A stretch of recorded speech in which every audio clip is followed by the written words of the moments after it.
Excuse me while I kiss the sky.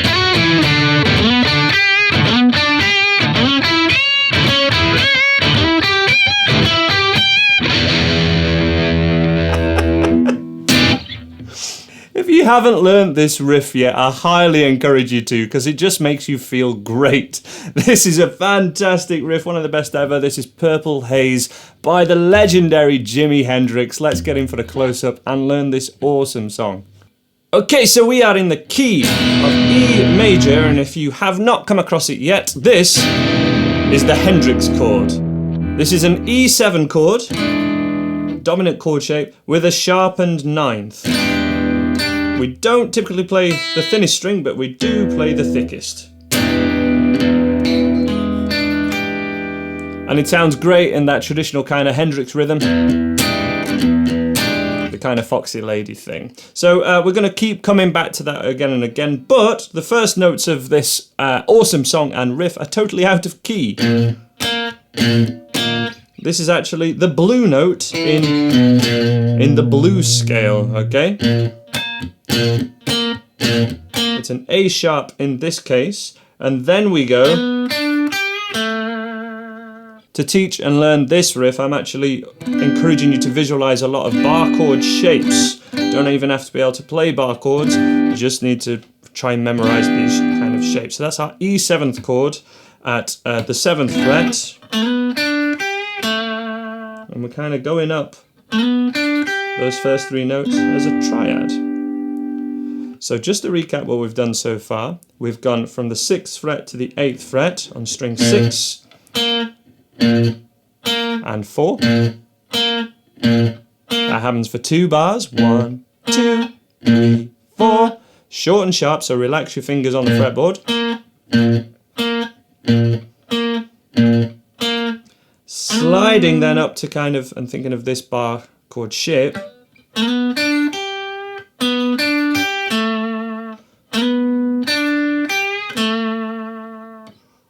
And then to 5th fret, 5th fret, open, and then it's 5 to 7, which could do as a slide, but we got a hammer on as well.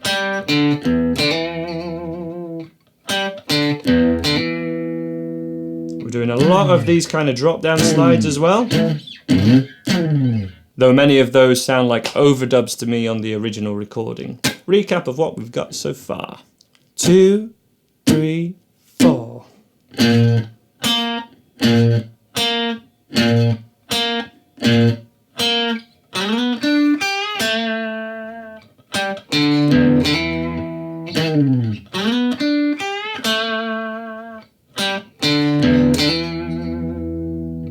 So although this is one of the most classic songs of all time, if this has proven a little bit too difficult for you, because I'm not going to be slowing it down any more than this, I will link to some easier Hendrix songs in the description below, and also some more kind of classic riffs to get you guys started. Sound-wise, I'm actually on the clean setting of my Boss Katana 100, and I've turned the booster on, which is essentially like adding a pedal before this amplifier, but it's actually on the amplifier itself, and it's whichever pedal simulates on the yellow setting. And of course Jimi Hendrix used a fuzz pedal on the iconic recording, though plenty of times he's played it without a fuzz, and I'm just teaching it without a fuzz so you can hear what I'm doing.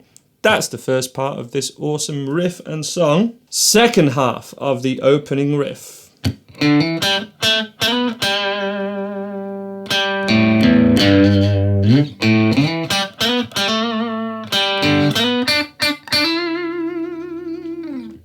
Okay, so here we've sort of moved down a position. You may be familiar with kind of, let's get a handle on what's happening here. We have the E minor pentatonic position 1, which if you're not familiar with that, E minor pentatonic position 1. Google it, I've got plenty of lessons on it. Learn that position before you learn this riff. That lower shape is actually here. It's exactly the same shape. And then this note is also here. So sometimes,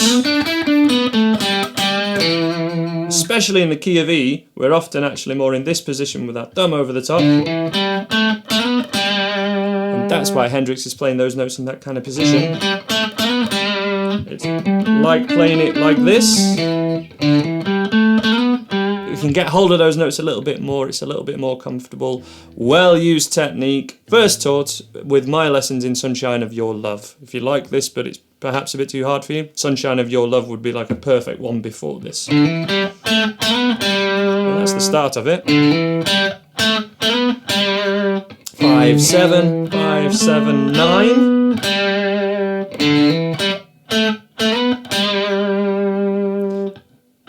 Fifth fret again, open A, open E to G at the 3rd fret.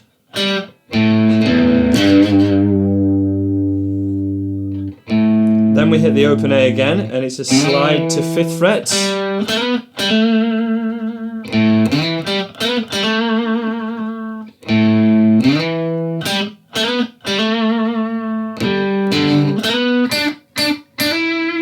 And that's the end. Some very similar moves. You've got to know how it sounds well. You've got to be able to sing this to yourself before you'll start to get the notes and the phrasing, really. So going from that entire second half. 2, 3, 4.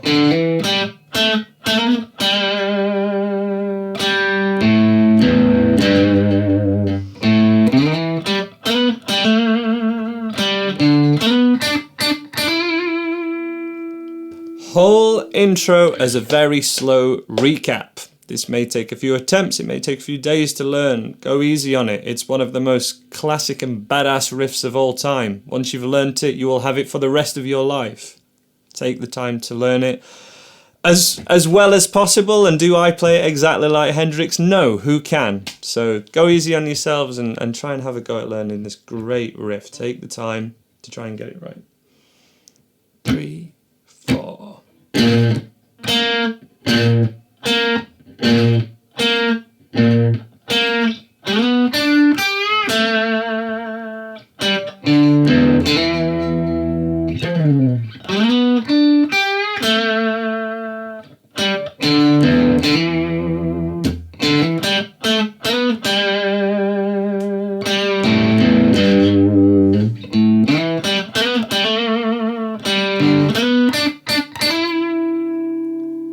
Then we're into the verses where we have the Hendrix chord. And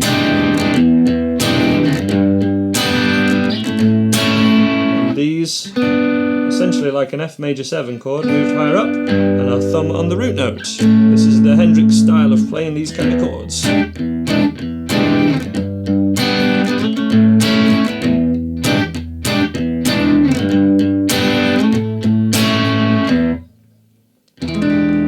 We have the Hendrix chord, a G, not playing or just slightly muting, in fact, string 1, and that's an A chord. So this is a 3rd fret, 1, 2, 3, 5th fret, 1, 2, 3, but keep them down to move between them.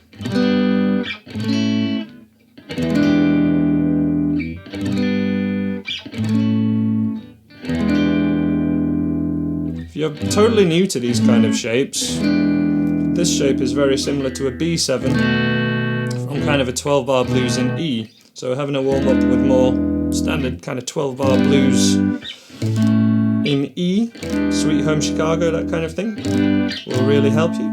Strumming-wise, the first time it's played, it's a bit more like Foxy Lady.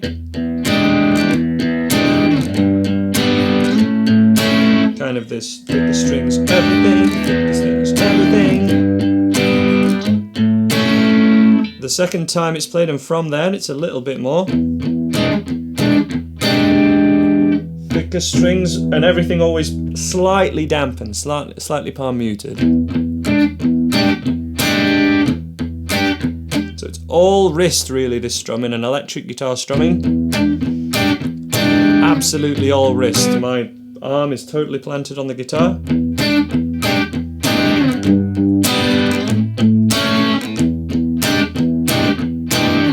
And that's all our verses.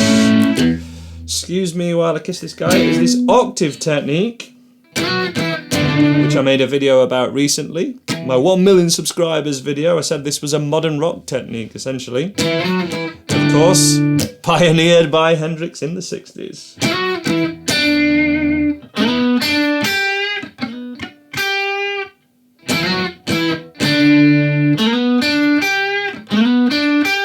Okay, and then the second time that happens,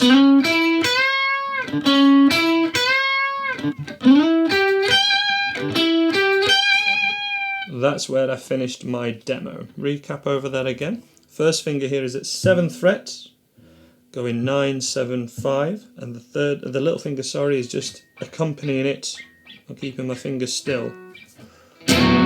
So it's a slide first.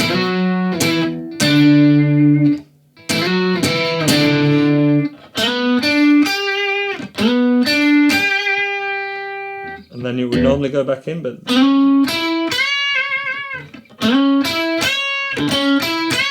that's where it goes before the solo.